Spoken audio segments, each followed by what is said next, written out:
স্বামী স্ত্রীকে জাল ভিসা দিয়ে বিদেশে পাঠানোর চেষ্টা, ৫ লক্ষ টাকা আত্মসাতের অভিযোগ স্বামীর বিরুদ্ধে।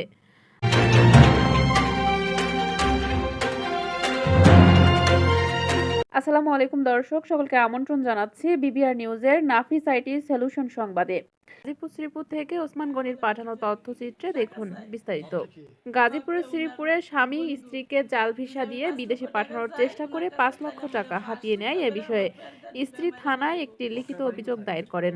দেশের কথা বললে আমার 2 লক্ষ টাকা নিছে, নিয়ে আমার আমি টাকা পয়সা দিই না, আমার কাছে টাকা নেই না, মিথ্যাবাদী। আমার বলে ওনার বান্ধব দুর্নাম। অভিযোগে উল্লেখ করেন স্ত্রী তাসলিমা আক্তার লিখেন, আমার স্বামী মোহাম্মদ নুরুল আমিন ৪৫, পিতা কারি নুরুজ্জামান এবং আমার স্বামীর বন্ধু মোহাম্মদ জিরাত ১৯। পিতা মোহাম্মদ নুরুল আমিন, মোহাম্মদ নুরুল হক ৩৫, পিতা কারি নুরুজ্জামান ইয়াসিন ১ নম্বর বিবাদী আমার স্বামী।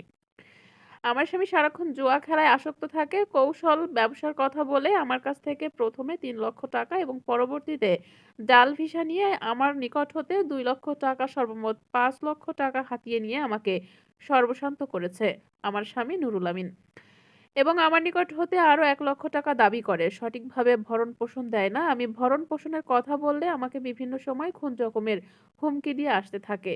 এরই ধারাবাহিকতায় ১৪/৯/২০২৫ তারিখ সকাল ১০টার সময় উল্লেখিত বিবাদীগণ তাদের সহযোগীকে নিয়ে পূর্ব পরিকল্পিতভাবে আমার বসতবাড়িতে প্রবেশ করে অহেতুকভাবে আমাকে অকথ্য ভাষায় গালিগালাজ করতে শুরু করে। ওই সময় আমি অন্যায়ের প্রতিবাদ করলে বিবাদীগণ ক্ষিপ্ত হয়ে আমাকে মারপিট করে।